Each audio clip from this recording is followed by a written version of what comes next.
Hello વિદ્યાર્થી મિત્રો, આજે આપણે ચેપ્ટર 12 સરહદની સફરે લઈશું. અમે પહેલા પ્રશ્નમાં શું કીધું? નીચેના દરેક પ્રશ્નના ઉત્તર માટે આપેલા વિકલ્પોમાંથી સાચો વિકલ્પ શોધીને તેનો ક્રમ અક્ષર પ્રશ્નની સામે આપેલ ખાનામાં લખો.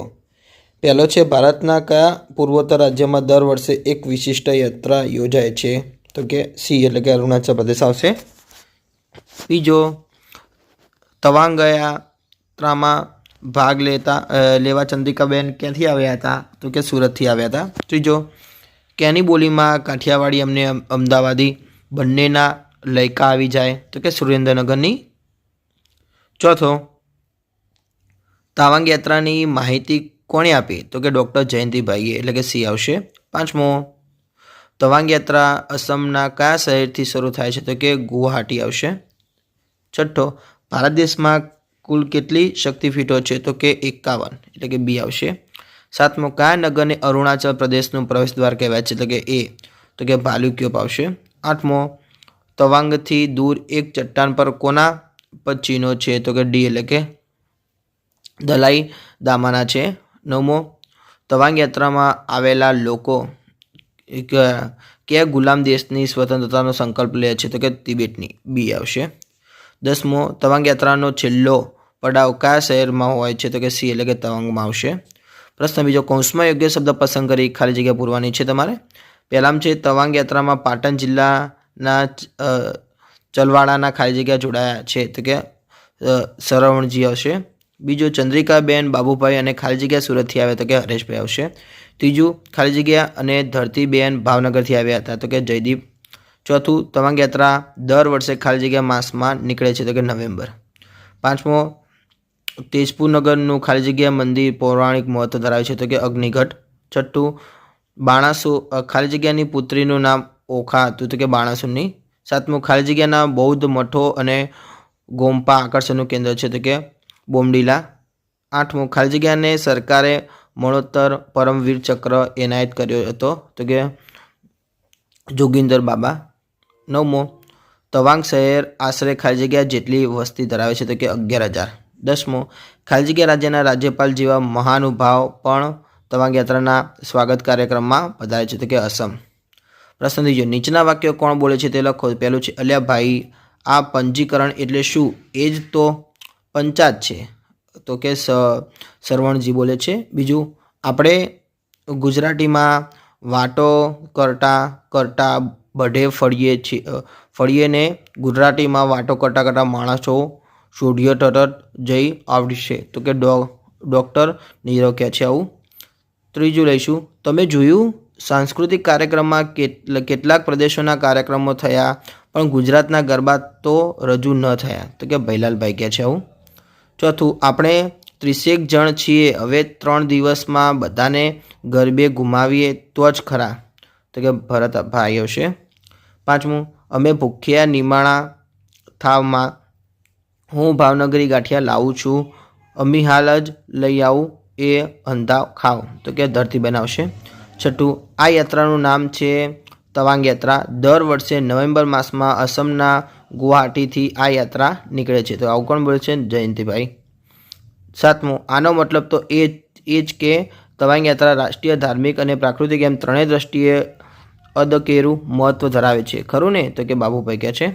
ચોથો, અમાં આપેલ વ્યક્તિ નામ સામે બમાં જે તે પ્રદેશ નામ આપ્યા છે તેની જોડ બનાવીને ઉત્તર લખો. તો પહેલું બાબુભાઈ તો સુરત, હસમુભાઈ તો કચ્છ, પછી ભૈલાલભાઈ તો સુરેન્દ્રનગર, કલ્પેશભાઈ તો કે અમદાવાદ, ધરતીબેન તો કે ભાવનગર, વિપુલભાઈ તો કે વાસણ, ભરતભાઈ તો જુનાગઢ, ડૉક્ટર જયંતિભાઈ તો કે મોરબી આવશે. પ્રશ્ન બાદ નીચેના પ્રશ્નોના ઉત્તર એક એક વાક્યમાં લખો. પહેલામાં શું કહે છે? તવાંગ યાત્રા માટેની સભાનું સંચાલન કઈ ભાષામાં ચાલી રહ્યું છે? તો કે તવાંગ યાત્રા માટેની સભાનું સંચાલન અંગ્રેજી મિશ્રિત હિન્દીમાં ચાલી રહ્યું છે.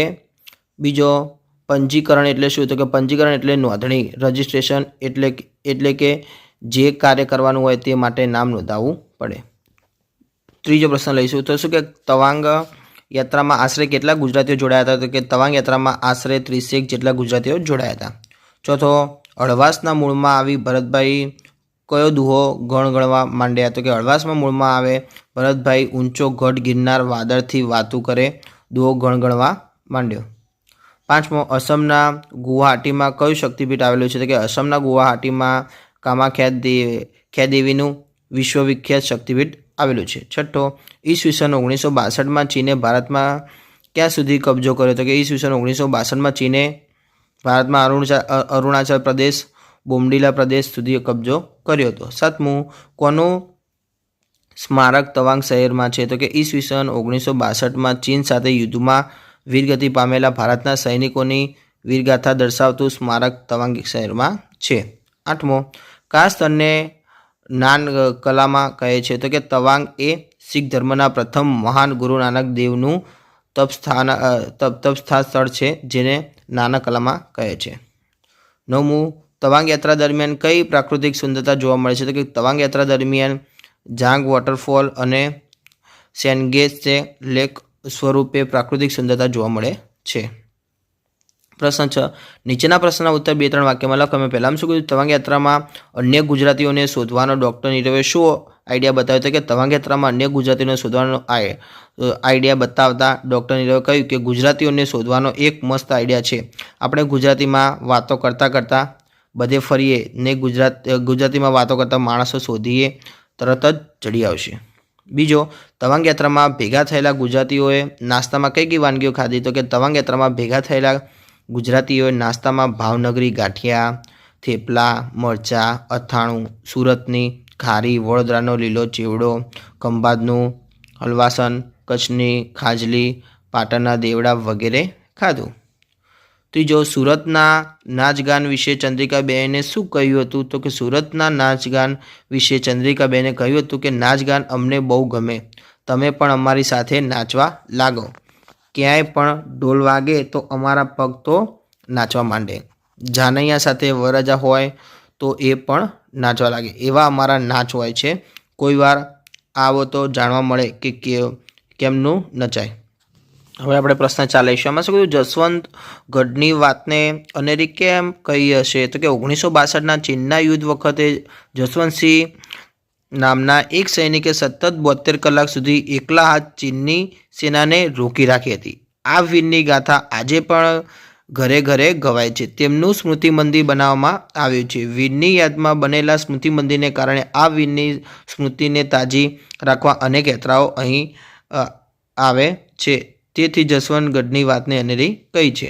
પાંચમો, દર વર્ષે નવેમ્બર માસમાં પૂર્વોત્તર રાજ્યોમાં યોજાતી યાત્રાને તવાંગ યાત્રા શા માટે કહે છે? તો કે દર વર્ષે નવેમ્બર માસમાં પૂર્વોત્તર રાજ્યોમાં યોજાતી યાત્રાને અરુણાચલ પ્રદેશમાં, જ્યાં ભારત, ભૂટાન અને ચીનના કબજામાં તિબેટ છે, એ ત્રણેય દેશની સરહદે આવેલ બુમલા બોર્ડર સુધી નીકળે છે. પરંતુ આ યાત્રાનો છેલ્લો પડાવ તવાંગ શહેરમાં હોવાથી તેને શું કહે છે?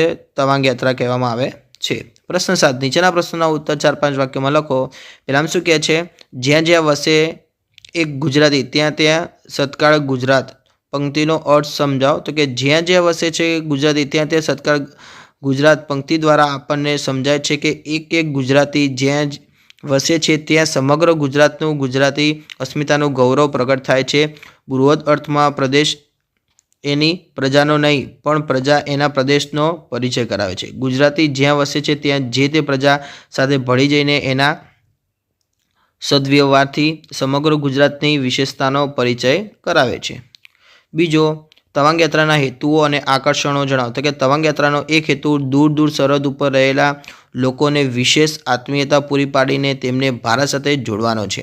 આ ઉપરાંત દુનિયાના છેલ્લા ગુલામ દેશ તિબેટની સ્વતંત્રતાનો અને ઈસવીસન 1962માં ચીને હુમલો કરીને ભારતની હજારો ચોરસ કિલોમીટર જમીન પર કબજો કરી લીધો છે. તે ભૂમિની મુક્તિનો સંકલ્પ લેવાનો પણ હેતુ છે. આ યાત્રાના મુખ્ય આકર્ષણોમાં યાત્રીઓ સમાન ભાવથી કામનવા દેવી, ભગવાન બુદ્ધ તથા ગુરુ નાનક સંબંધિત સ્થળોને યાત્રા કરીને તથા ઈસવીસન 1962માં પરાક્રમ દાખવી વીરગતિ પામેલા સૈનિકોની પરાક્રમ યાત્રા માટેના તવાંગ સ્થિત શહીદ સ્મારકના દર્શન કરીને ધન્ય થાય છે. પ્રશ્નાર્થ નોટબુકમાં પ્રશ્ન લખવાના છે. પ્રશ્ન 9 લઈશું. નીચે આપેલા વાક્યોનો ભાવ ધરાવતું વાક્ય વિકલ્પમાંથી શોધીને તેનો ક્રમ અક્ષર પ્રશ્નની સામે આપેલા ખાનામાં લખો. પહેલામાં છે સરવણજીની કોઠાસૂઝ જેવી તેવી નથી, તો આમાં જો આવશે બ આવશે. બીજામાં સરવણજીની જરા મોડા પડ્યા છે, તો ક આવશે. ત્રીજામાં એ સરવણજી વહારે આવે, તો કે ક આવશે. ચોથામાં ગુજરાતના 25 જણ એકઠા થઈ ગયા, તો કે બ આવશે. પાંચમો પણ જમવામાં કંઈ ઠા પડ્યો નહીં, તો કે બ આવશે. પ્રશ્ન 10 નીચેના વાક્યોમાંના રેખાંકિત શબ્દોનો ઉપયોગ કરીને બીજું એક વાક્ય બનાવીને લખો, તો કે કાલની આ જાત્રા વિશે તો કંઈક વાત કરો, તો કે તમે મને તવાંગ યાત્રા વિશે જણાવો. બીજું, ઈસવીસન 1962માં ચીને ભારત પર આક્રમણ કરેલું ત્યારે અહીં સુધી કબજો કરેલો, તો કે મેં તેના પર કોઈ આરોપ નાખ્યો નથી. ત્રીજું, ચીનના યુદ્ધ વખતે જસવંતસિંહ નામના એક સૈનિકે સતત 72 કલાક સુધી એકલા હાથે ચીનની સેનાને રોકી રાખી હતી, તો આવશે લેસન પૂરું ન થાય ત્યાં સુધી હું રમવા જતો નથી. ચોથું, છેલ્લે શુભરાત્રિ કહેતા સૌ પોતપોતાના નિવાસસ્થાન તરફ ચાલ્યા, તો કે અમે સૌ તળાવ તરફ ચાલ્યા. પાંચમો, ત્યાં આયોજકો દ્વારા હોટલમાં ઉતારા અપાય છે, તો કે નાળી દ્વારા અમે સૌ ત્યાં પહોંચ્યા.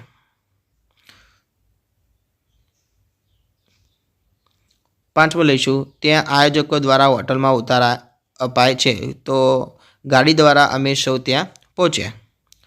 પ્રશ્ન 11 પાછળ યાત્રા શબ્દ આવતો હોય એવા શબ્દોની યાદી આપી દરેક શબ્દનો ઉપયોગ કરીને એક એક વાક્ય લખો, તો કે તીર્થયાત્રા એટલે કે દાદા દાદી તીર્થયાત્રા પર ગયા, તો શોભાયાત્રા તો કે રામજી મંદિરના પ્રાણ પ્રતિષ્ઠા મહોત્સવ પ્રસંગે ભવ્ય શોભાયાત્રા નીકળી હતી. કે ધર્મયાત્રા તો કે રામ સીતા અને લક્ષ્મણનો 14 વર્ષનો વનવાસ એક ધર્મયાત્રા હતી. ત્રીજો, પદયાત્રા તો કે વિનોબા ભાવેએ દેશભરમાં પદયાત્રા કરી ભૂમિદાન પ્રવૃત્તિ કરી હતી. ચોથો, દાંડીયાત્રા તો કે મીઠાના કાયદાના વિરુદ્ધ ગાંધીજીએ દાંડીયાત્રા યોજી હતી. પાંચમો, રથયાત્રા તો કે અષાઢ સુદ બીજના દિવસે અમદાવાદમાં ભગવાન જગન્નાથની ભવ્ય રથયાત્રા નીકળે છે.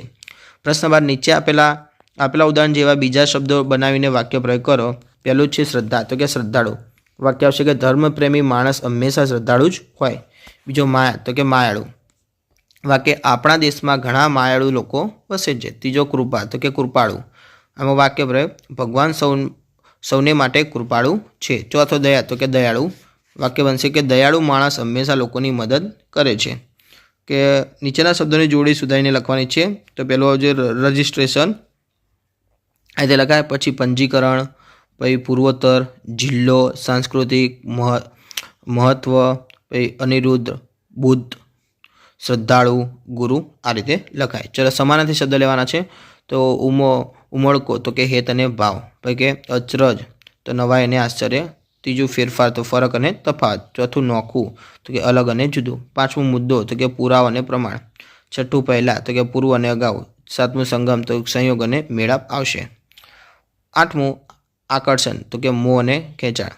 નવમું, કબજો તો કે ભોગવટો અને હવાલો આવશે. 10મું, અગવડ તો કે અડચણ અને મુશ્કેલી આવશે. પ્રશ્ન 15 નીચેના વર્ણાસામ્ય ધરાવતા શબ્દોના અર્થ લખો. તો કે નાસ્તો તો કે બ્રેકફાસ્ટ, તો નાસ્તો એટલે કે ભાગતો. શરત તો હોડ, શરત તો ધ્યાન આવે. ત્રીજું, સૂઝવું તો કે સોજો ચડવો અથવા સૂઝવું તો કે સમજાવવું આવે. પ્રશ્ન 16 નીચેના શબ્દોના વિરોધી શબ્દો લખો. તો કે સ્વૈચ્છિક તો કે અનૈચ્છિક. બીજું, આકર્ષણ તો કે અપાકર્ષણ. ત્રીજું, પૂર્વ તો કે પશ્ચિમ. ચોથું, બંધક તો કે મુક્તિ. પાંચમું, છેલ્લું તો કે પહેલું. છઠ્ઠું, મોડું તો કે વહેલું. સાતમું, અગવડ તો કે સગવડ. આઠમું, ધીમું તો કે ઝડપી. નવમું, ખોવાવું તો કે જડવું. 10મું, ઘણું તો કે થોડું આવશે. પ્રશ્ન 17 નીચેના શબ્દ સમૂહ માટે એક શબ્દ લખો. તો કે સામાન્ય લોકોમાં ચાલતું નૃત્ય તેનો પ્રકાર તો કે લોકનૃત્ય. બીજું, તાપવા માટે ફૂસ વગેરેનો લગાડેલો અગ્નિ તો કે તાપણું. ત્રીજું, દિવાળીમાં છોકરા ઉંબાડિયા જેવો હાથમાં ઝાલવાના ડોયાવાળો દીવો કરે છે તેને શું કહે છે?